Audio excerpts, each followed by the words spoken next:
And welcome to Wisdom Dialogues with Hope Johnson. Thank you so much for joining. Thank you for the people who are on with me today. I appreciate you.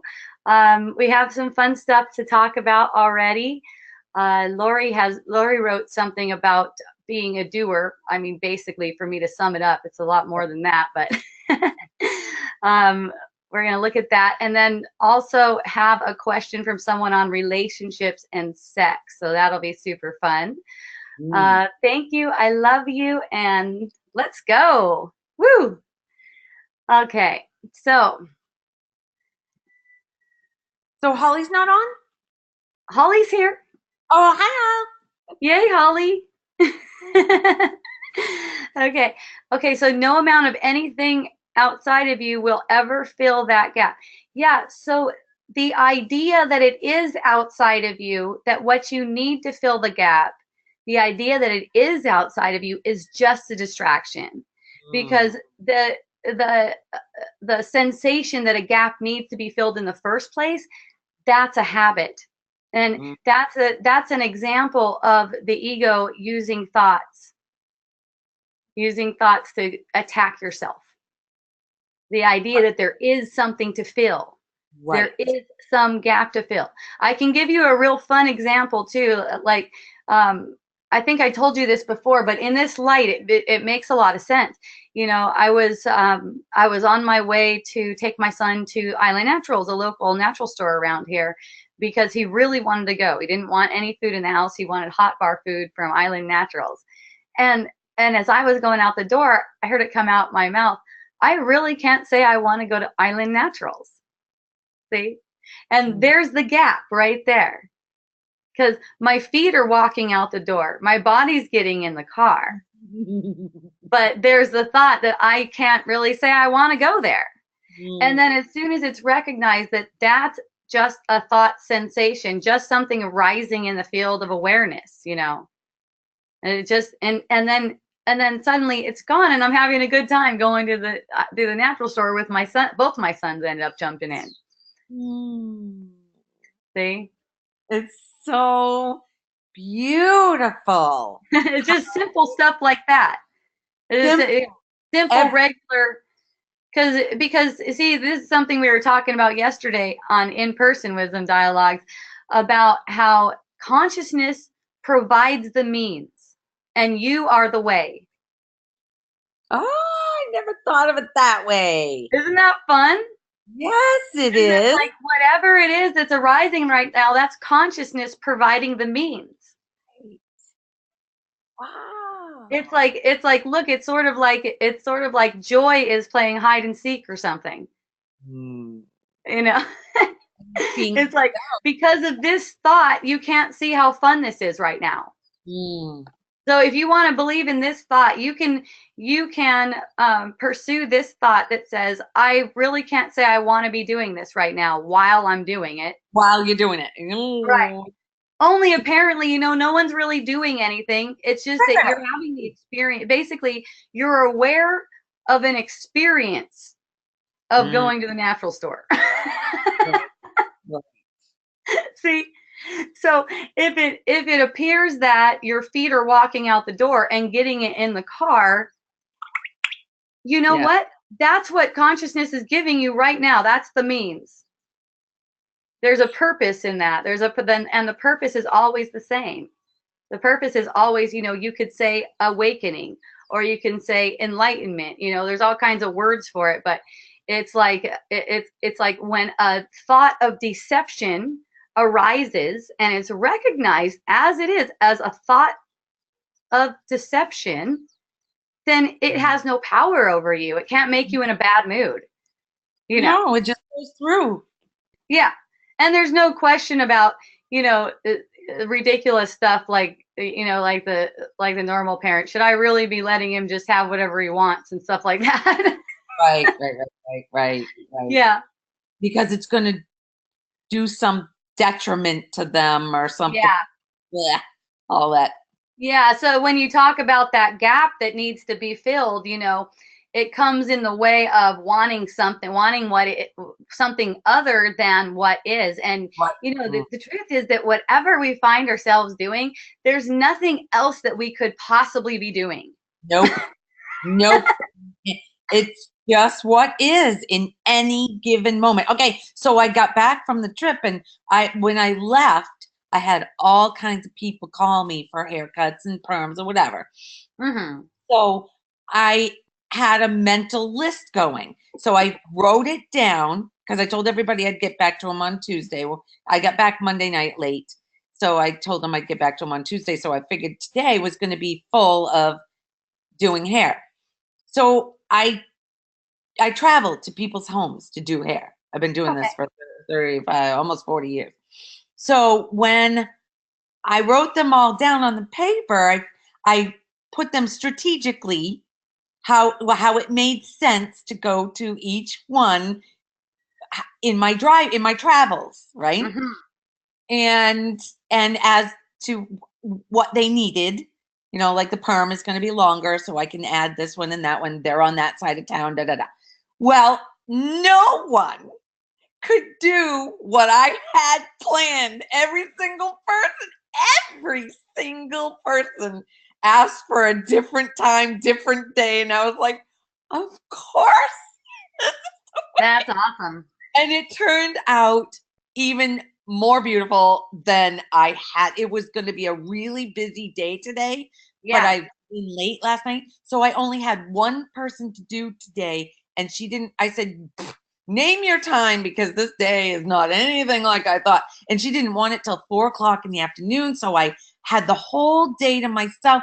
And I ended up talking with my Peter's cousin, who she's very hungry for this understanding too. And we ended up Skyping for, I don't even know how long. She was on a break and at work, and it just worked out. And then I talked with my girlfriend, Phoebe, for 3.5 hours. It was just a beautiful day. And I went and did the haircut, came home, and now the rest of the week is all perfectly done. I mean, gee. I know what you're talking about there, Lori. It's like as there's that relaxation and not the attachment to filling your own gap, as you said, getting things for yourself, then you know, it's just consciousness just moves through you in a way where things are smoother. Your life seems to move along smoother. And it's all seeming. When it wasn't moving along, it's when that was seeming too, because it's all just the manifestation of the thoughts. Right. So, you know, I experience the same kind of thing. It's like, you know, I might make a plan. I might write some things down that this is what I'd like to do today. And then the day goes completely different. And those things somehow get done, but in a really easy, easeful way. It's like, it's like consciousness can do this way better than the ego. See, the ego wants to interfere with consciousness and go, okay, I know what I want and I know how I can get it. Right. See? And I want it this way. And I want it to go this way. So, you know, in not being attached to the way that it goes, it just allows consciousness to move. And remember, you know, it's kept in mind that whatever consciousness provides is the means. You know, and you are the way, and there's only this moment. So there's only that deceptive thought and feeling that goes along with it, that's like, you know, that guilty or stressful or painful kind of feeling.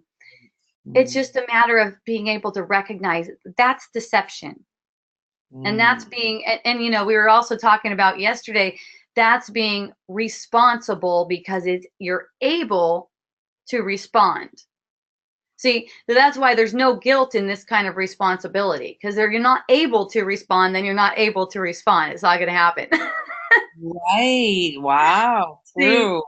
Yeah. So there's no guilt in this. It's not like you should take responsibility. No, it's like everybody really, they want that kind of responsibility because it's easeful.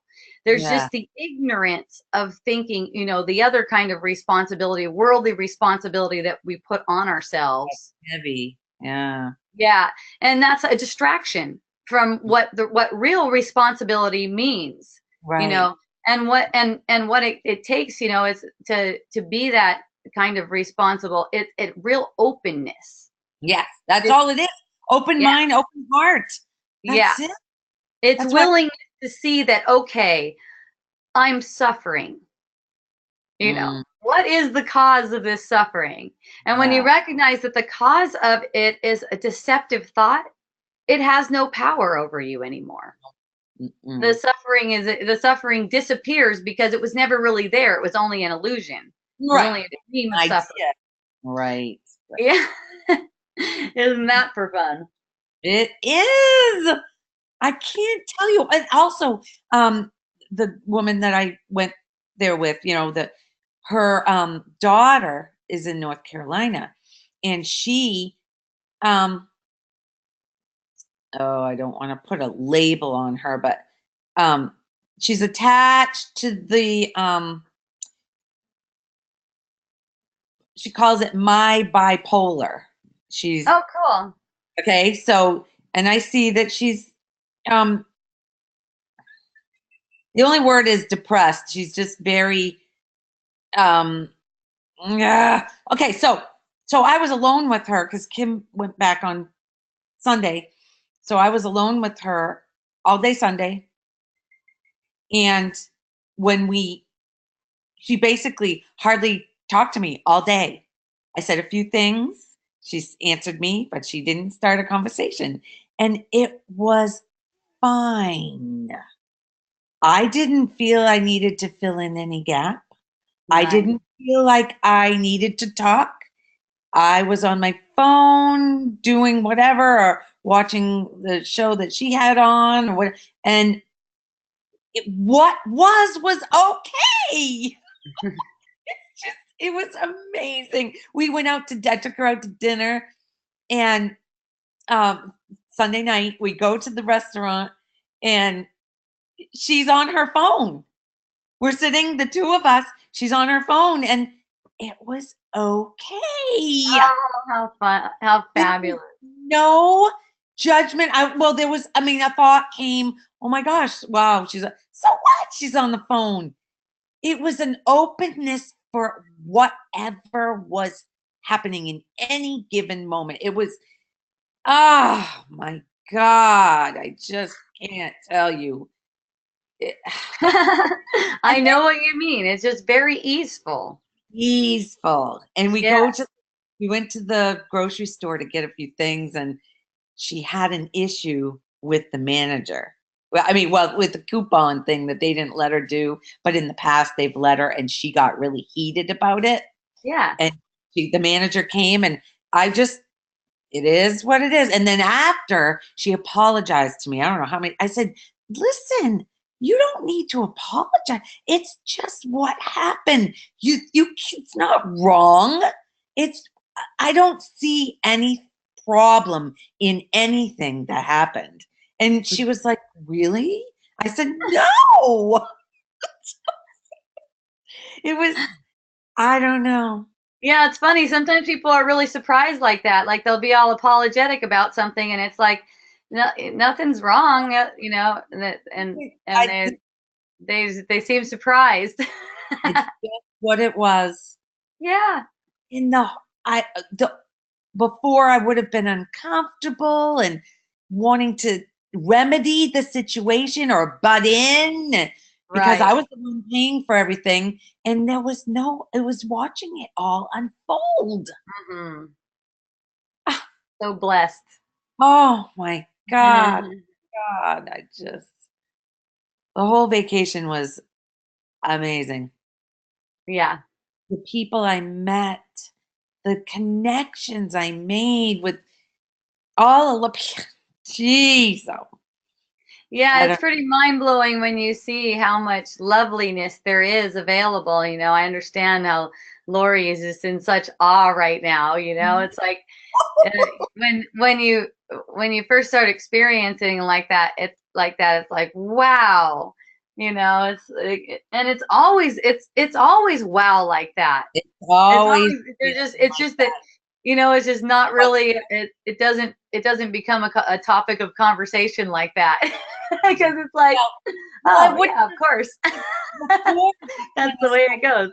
It would have just gone over the radar. It wouldn't even be noticed. Yeah, well, it's just appreciated because just like everything is, where there's appreciation for everything, everything becomes sort of magical, Right. That's the way it's felt. It's yeah. feeling magical. Seriously. Yeah, it's a feeling of it. Yeah, and that's what it's really all about. I've talked a lot before how, this is an emotional thing. The world is an emotional reflection, So Right. it's like, what did you say down here? Relax. Oh, that's not even you I'm thinking of. I'm thinking of the other one. Never mind. It said something about this feeling. We just don't remember that. When we are babies, we aren't looking. Well, yeah, actually, babies are looking for something to soothe the pain of being separate too. Every time they cry for food, it's the same. Oh, really? Well, see, here's the thing. It's like in taking a form like a body form, it takes patterns of separation. It takes those. So there's hunger and there's like this fear that if you don't get food, you're gonna die. Yeah, right. It just starts out like that. And it seems like, the body has to be sustained by those things. And it's like everyone has an unconscious agreement to believe that. If it wasn't unconsciously believed, it just wouldn't be true. And in fact, there wouldn't be separate bodies.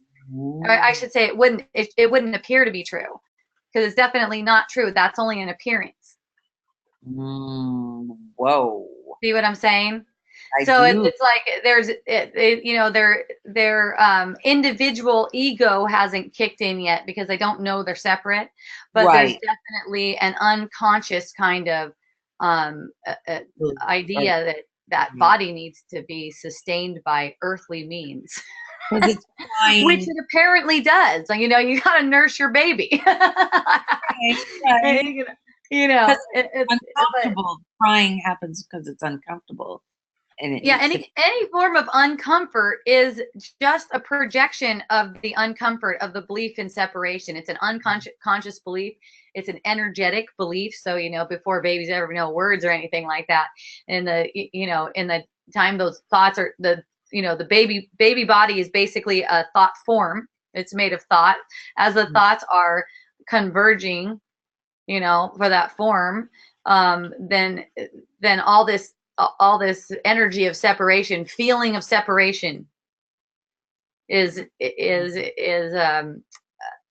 not just part of it, but it is like, what do you say? It's completely in it. Like they're one thing, the physical form and the energy, the energetic patterns that made it.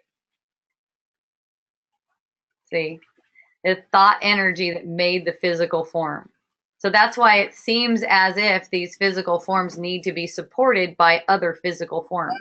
Oh, and the thought, okay, so the time, okay. Yeah, so what we're doing, so to speak, or how it's working, let's say that. Yeah.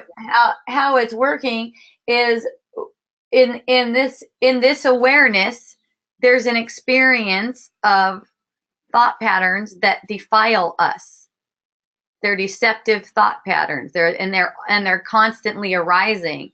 They're arising so that they can be seen through.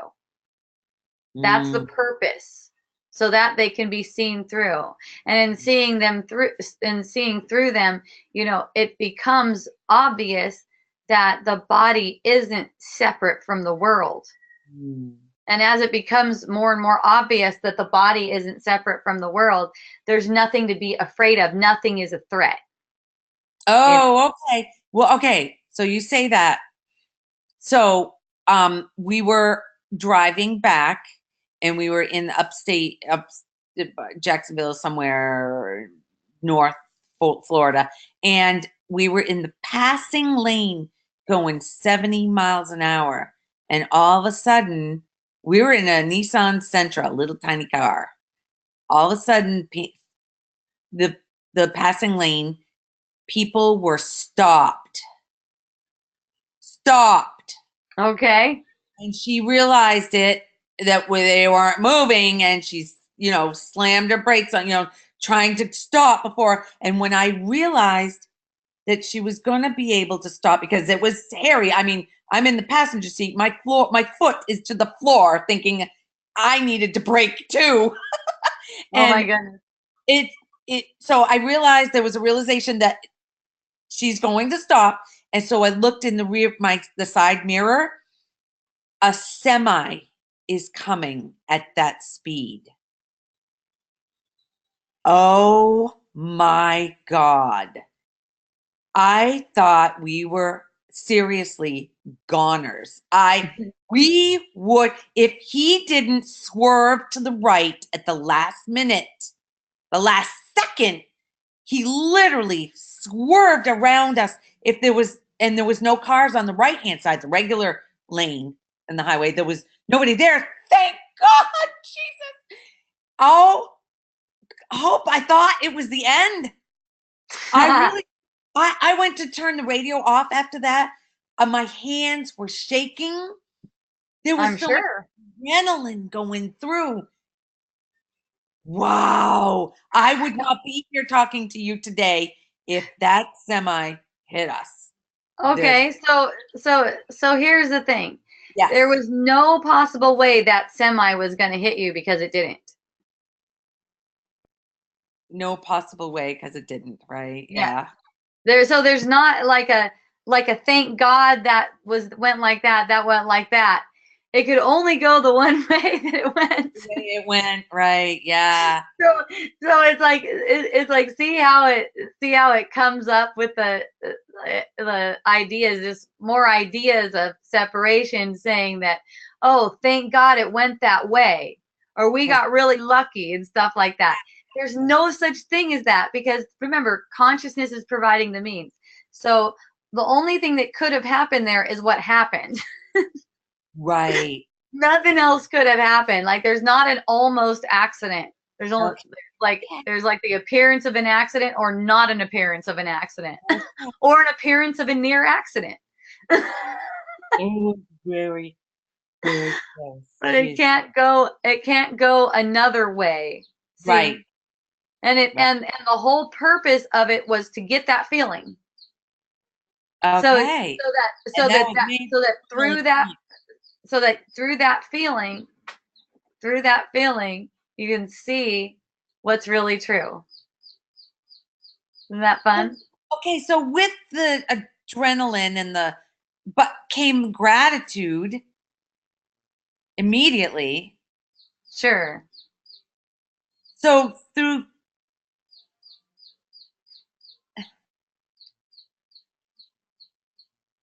Okay, I'm not seeing what you mean by through the feeling.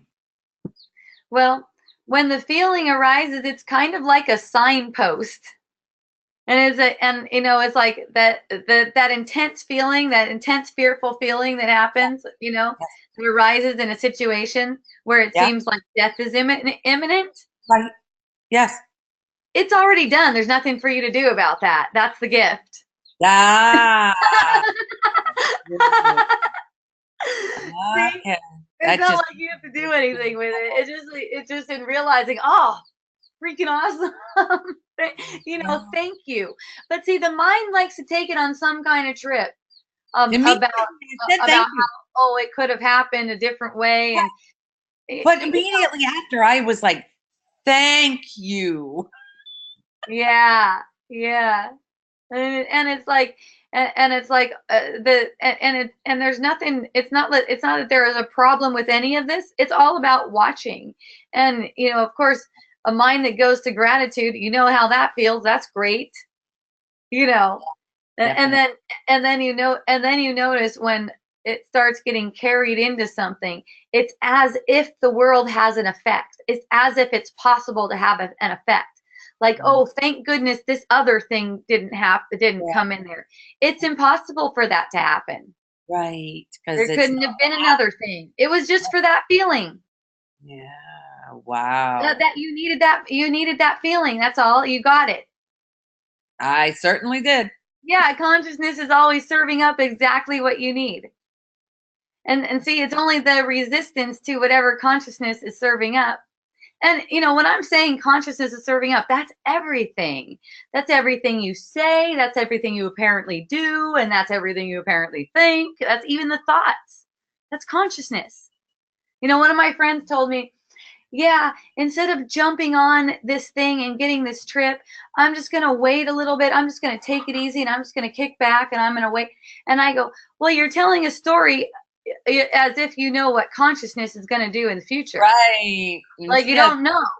No, you don't. Yeah, it's like you're basically you're kind of like as a human, let's say, you're kind of like a puppet of consciousness. You're playing out past thoughts. You're not autonomous here. Yeah, that whole thing, it's all about watching. That's all it is. Yeah, I read something.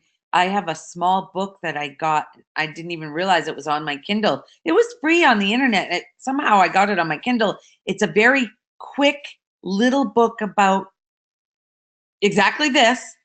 Yeah. Very easy, very to the point. And I read it on the plane on the way down. And it seems like he says, just watch. Mm-hmm. Oh my God. And that's what happened.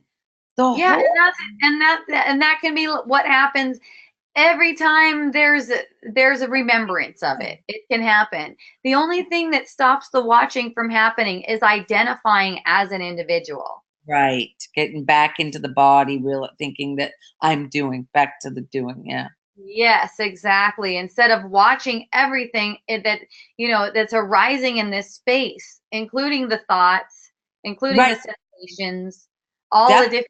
And here's an interesting thing too about the field of awareness. It's like there's so much in the field of awareness. Just take vision for instance, because that's an easy one. It's like you can see all the way out. You can tell that there's some forms. There's forms all the way out to like here. If you can see me, I'm holding my hands up like around my head, like your whole field of vision, even the peripheral vision. Right. But then notice that the only thing that comes into focus is a small focal point. See? What's focused on, yeah. Whatever's focused on. Now that's one sense, vision. There's all kinds of senses going on here, the ones that are known and unknown, but there's all kinds of senses going on. And it's like wherever the focus of attention is going, that's where the focus of attention, that's where the attention is going. And wherever, it's kind of become cliche right now. It's like where attention goes, energy flows. So it's like, it's like for me, it's so natural to pay attention to what brings me joy. Like say paying attention in the sight to something that's beautiful. And one reason why there's plants all around me and I live in Hawaii, is focusing the attention on something that's beautiful like that. And focusing, and then also focusing the attention into the energy field in the body. It allows a lot to unfold. Because that energy of attention is like energy of love. It's like what you love, you give your attention to. So it's like if you give your attention to things that defile you, so to speak, like say giving the attention to a thought that someone's an asshole. Yeah, right. The thought that someone's an asshole is an unconscious, it's an unconscious attack on yourself. On yourself, exactly. It's projected outward because the ego is conditioned to believe that if it's projected outward, then you'll feel better. And it does give an ego sense of feeling better. It gives a sense of superiority, and that's why people do it. That guy's an asshole.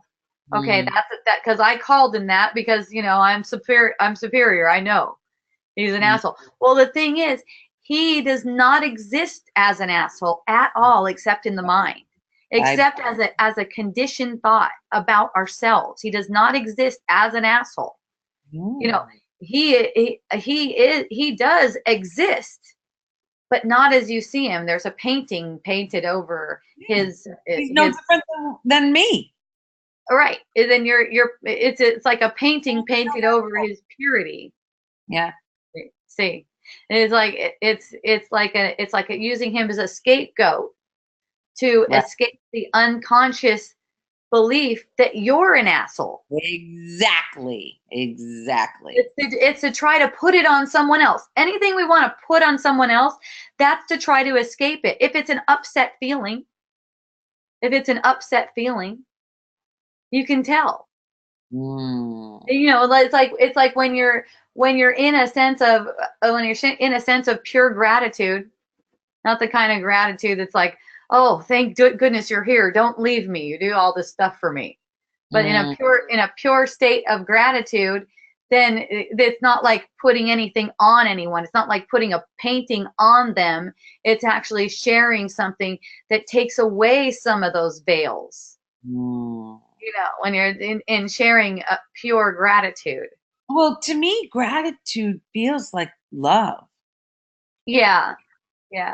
It seems the same energy, and it seems to be the same feeling, the same. I don't even know if it's a feeling. Yeah, you can't really put words to it too. You know, it's like we use words to point to something, but it doesn't compare to the experience, you know. So, you know, I've heard it said, like, by Abraham Hicks before, gratitude isn't as good as appreciation, because gratitude is like, oh, thank goodness I got this. It would be so terrible if I didn't have it.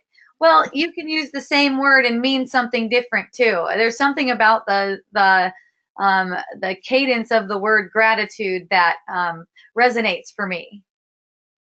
Yeah, me too. Like the energy of it, the sensation of it, and appreciation too. You know, it's like I really appreciate you. You know, it's like yeah, and the love, to me, all three of them feels, or just love comes. I don't know. Everything that's pure is love. That's the thing. Everything that's giving in pureness. Gratitude, appreciation, and love feels pure. Yeah. Yes. Because it doesn't need anything to be different. Right. You know, when you're in an ego sense of love, which is, you know, the majority of people have an ego sense of love. It's tied directly to fear for them. So it's like, I love you, and I see this with spouses, and I see this with kids, you know, I love you, and, you know, you better not make me unhappy because I love you. If you're doing things my way. Yeah. Yeah, and you know, like, you're my kid and I love you, so therefore, if you do this, you're gonna break my heart. Yeah. That's the ego's kind of love. That's the ego love. And in A Course in Miracles, they call that special love. That's called special love, where you need something. It's a special relationship where you need something from the person, and that's what causes conflict in the relationship. Conflict and pain, so much pain.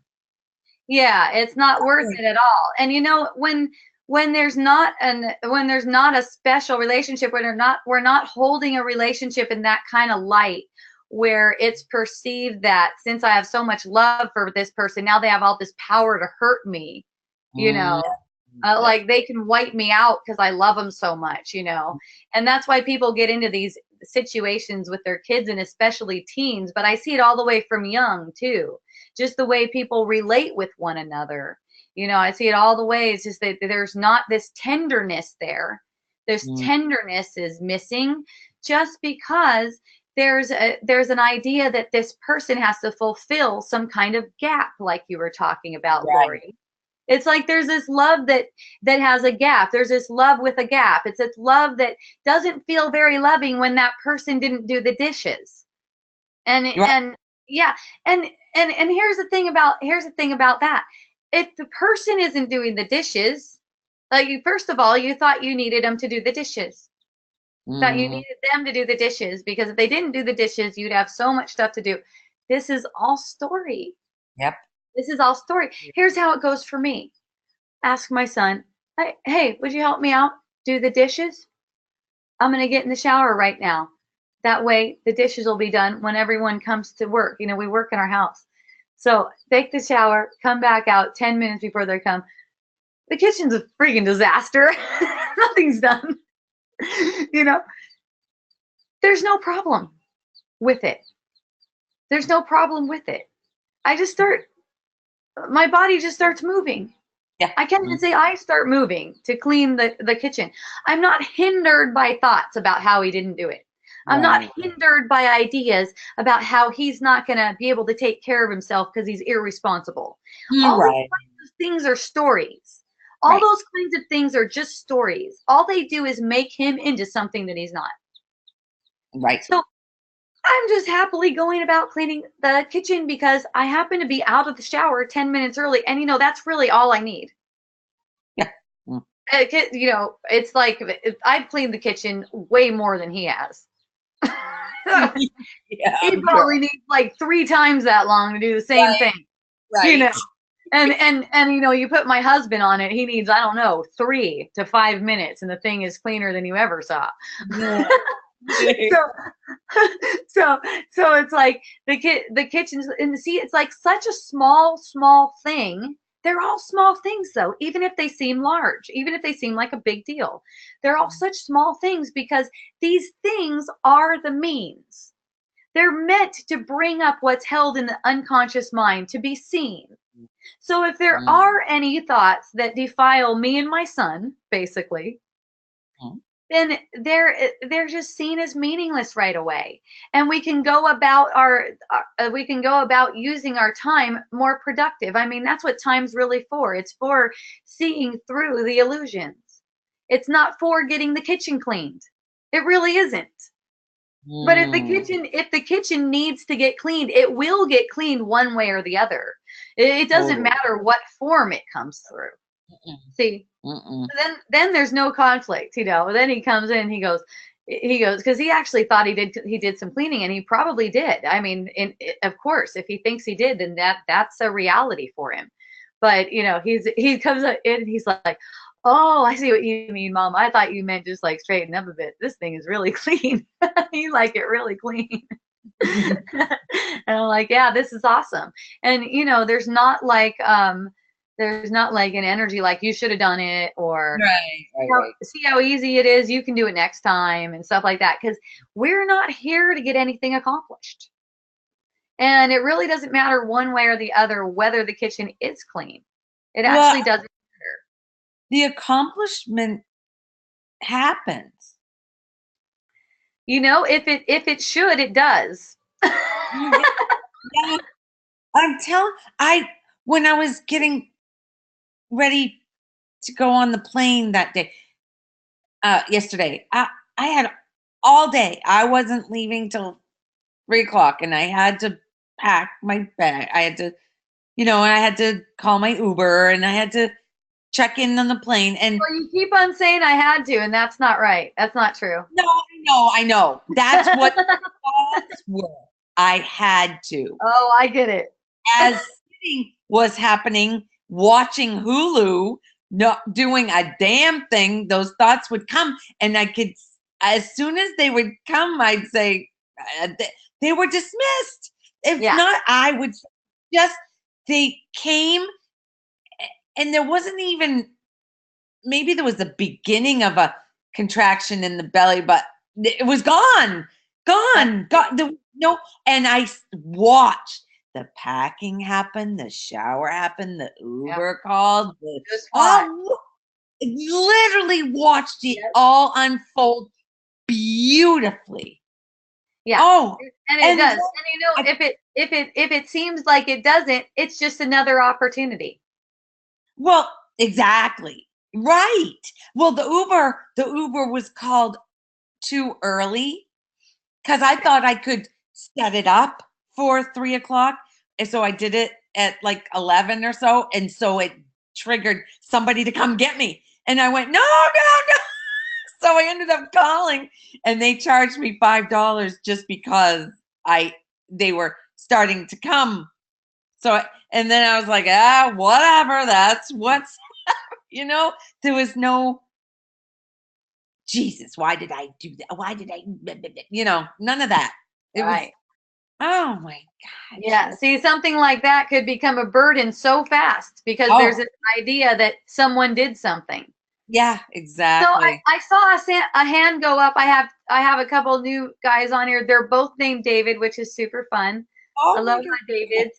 I saw one hand flash up and then it went back down. If you would like to speak with me, go ahead and raise your hand and I'll bring you on. Right now, I'd like to go to a question I have here. It's an anonymous question. And it's about relationship and specifically it has to do with sexuality. So I'm going to go to that. Lori, I'm going to go off with you. If you want to come back on, you know what to do. Yeah, I do. Thank you. Okay. Aloha. Okay. All righty. So, okay, I want to open this in Messenger.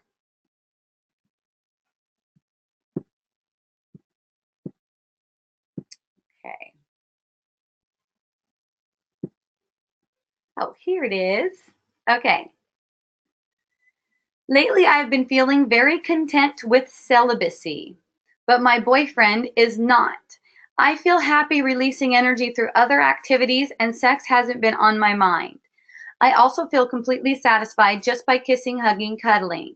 He feels neglected. I remember you talking about telling your husband you felt like being celibate for a while, and he was cool with it. I don't know if I said it like that.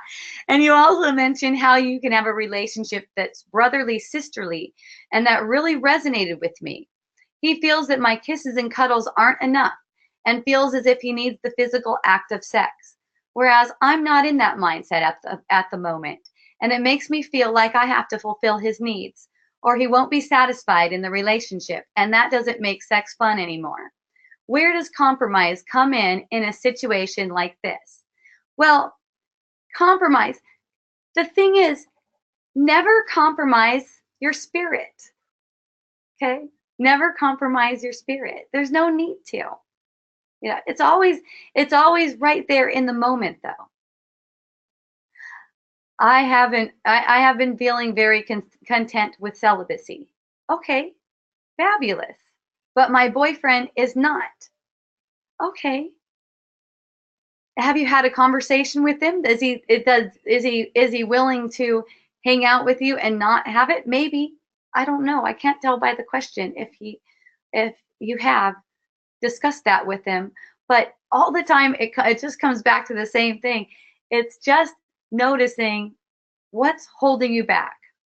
What is the thought that's holding you back from just expressing exactly what it is? Exactly what it is. In my case, it was just like, you know what? I really feel celibate right now. I don't know how long I'm celibate. And my husband was like, okay. He's like, I support that.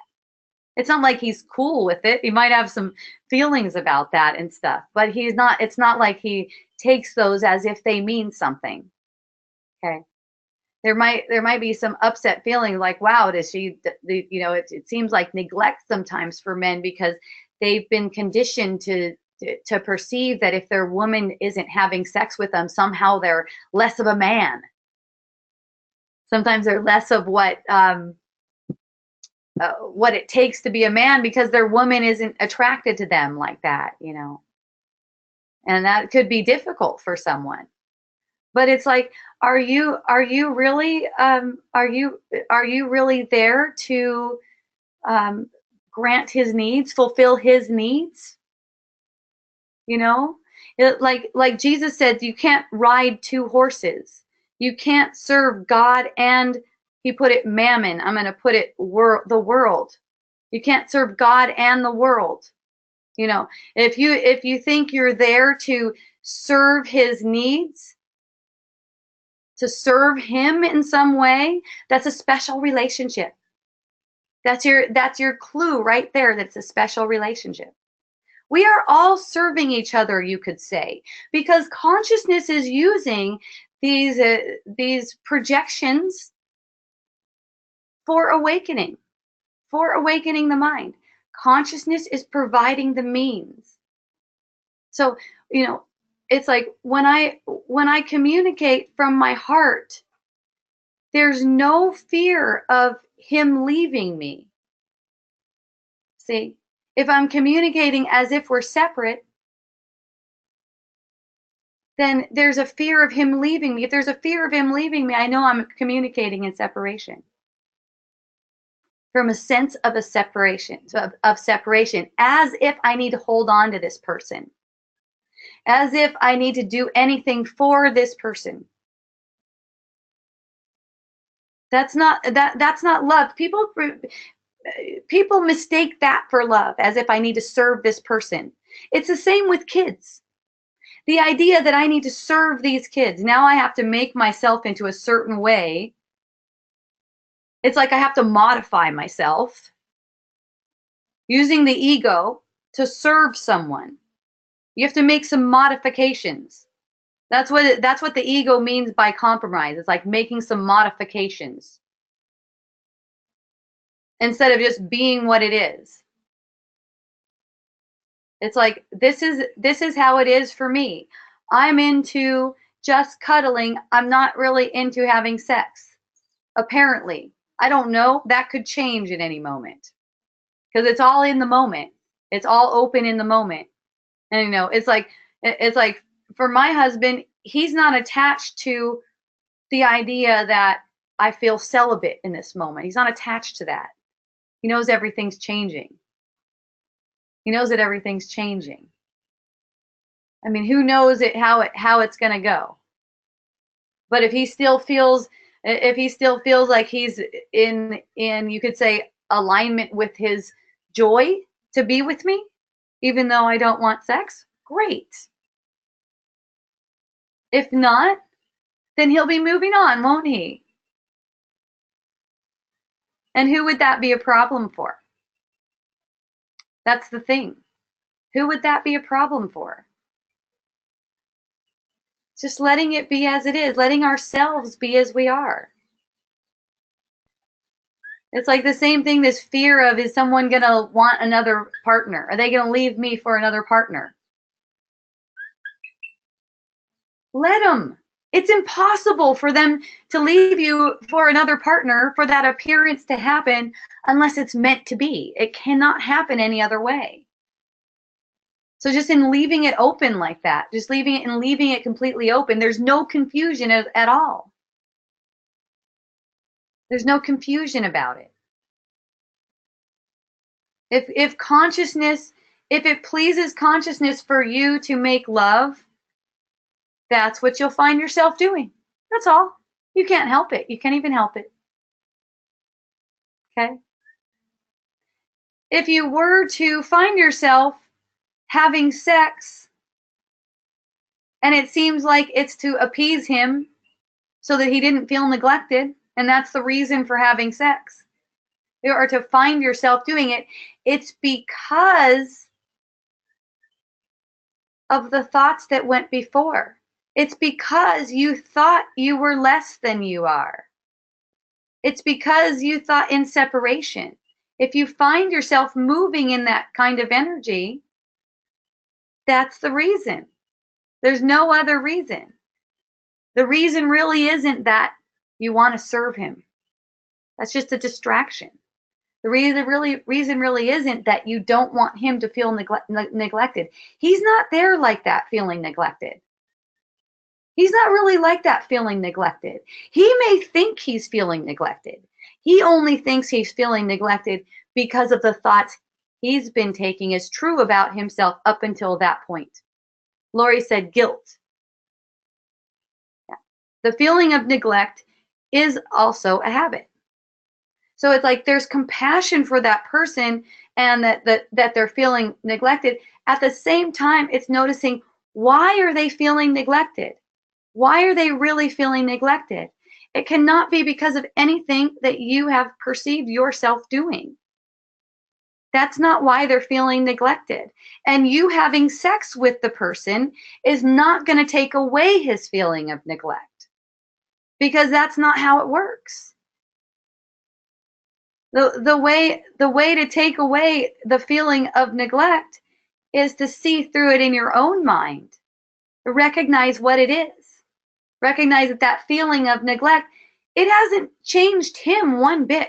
He's still perfect, pure. There's no neglect in him. The neglect is like a painting. It's like a picture. He's painted a picture. He's giving the picture over to you. It's like he's handing the picture to you and saying, see this? This is me feeling neglected. And it's because of you. And then you buy into that. It's not true. It's like, here, take this guilt from me and then give it back to me. Here's a gift of guilt. I'll expect another gift of guilt back from you, so we can multiply guilt together. This is the ego's special relationship. As if you can do something to me, as if you could steal my happiness. See?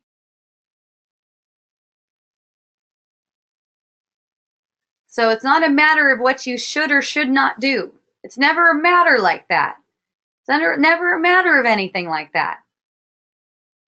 You know, when I let my husband know how I felt about celibacy, there was a sense of fear there, but it was just like, wow, of course that's not relevant. Of course that's not relevant. And you know, in my case, it's like the period of celibacy allowed for a deeper connection in lovemaking. It allowed for an opening, you know, it allowed for some time of reflection and a deeper connection in that. Made it even more joyful. So many people feel like sex equals love. You prove your love when you have sex. Yes, erroneously proving your love. Yeah, that's a concept. So it's like, you know, showing your partner love is kind of like, look, it's the same as your partner is you. Your partner is you. There's no difference. So it's like, this is the way, this is what works for me. This is what works for me right now. I haven't been, at least, into sex. That's honest. I don't feel motivated toward it at all. I'm really liking this brotherly, sisterly thing. I'm really resonating with that. And then if he's into something else and he needs something else, it's like, okay, I understand. I understand and I love you. Thank you. I mean, there's no way for us to know from the level of perception who we need to be with. We can only know who we're going to be with is by seeing who we're with. That's it. That's who we need to be with. That's consciousness providing the means. And we are the way. So enjoy this. Enjoy this. Enjoy this idea that he feels neglected. Enjoy this idea that you're not satisfying his needs. It's a rich experience full of sensation. And just see what happens. Consciousness is serving it up. There's nothing to do. Just see what happens. See what happens from the perspective, from at least a willingness to see who you are in it. Not in it, so to speak. See? It's like I heard it put one time, recognizing the order of things. Recognizing that what we perceive, including the body, including the thoughts, including everything coming out of our mouths, is just arising as a dream in a field of awareness, just arising, all of it. And it's all passing. Everything's passing. There's no way that one thing being taken away or added is going to change you one bit. And change who you are. In fact, everything that seems to be taken away and added, every change that seems to happen is just consciousness providing the means that you asked for. You asked for these means unconsciously, based on what's taken to be true. Any amount of suffering is just a dream. Any amount of suffering is also what is being served up. Now, it might sound harsh for people that are really dealing with some intense suffering. I say really dealing with it because they really think that they're dealing with intense suffering that came from outside of themselves. In the moment that it's recognized and that this suffering is originating from thought, the suffering is completely different. The suffering is completely welcome, because it's like a fire that burns away all of this unconsciousness that makes it seem as if suffering is necessary.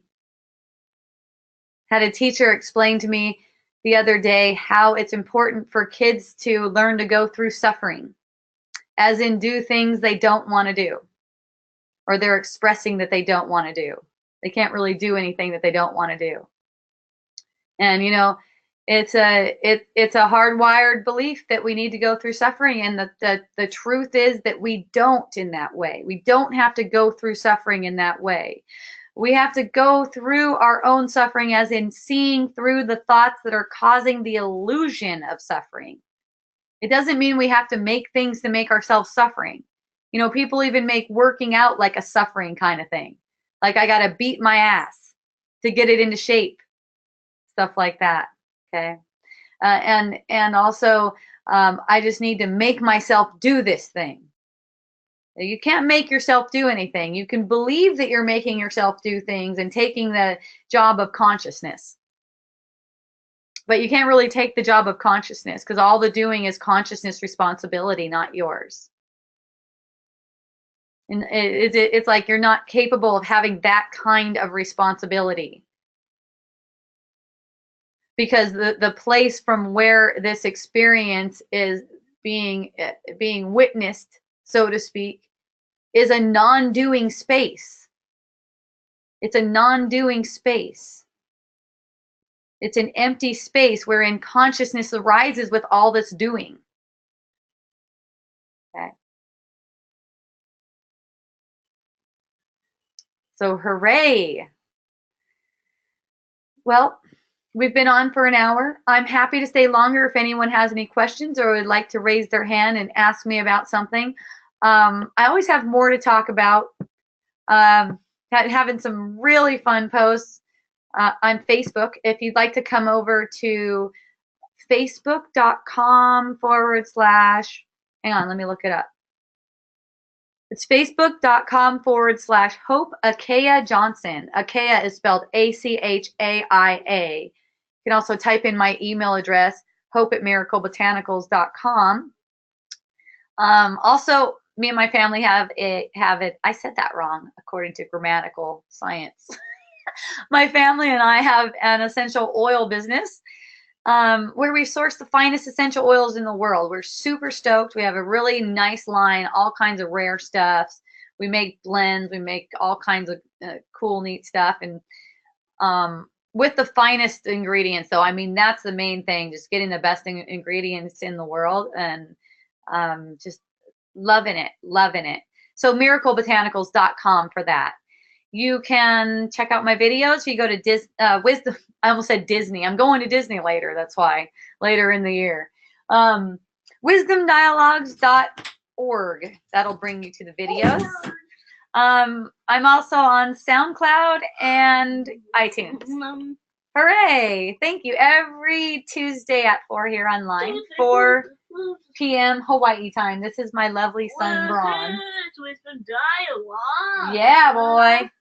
All right, I'll see everybody, or I'll at least see your names and maybe hear your voice. I love you. Thank you so much. Tangerine. Aloha. Tangerine Dialogues. Tangerine Dialogues. Ahui ho. Tangerine.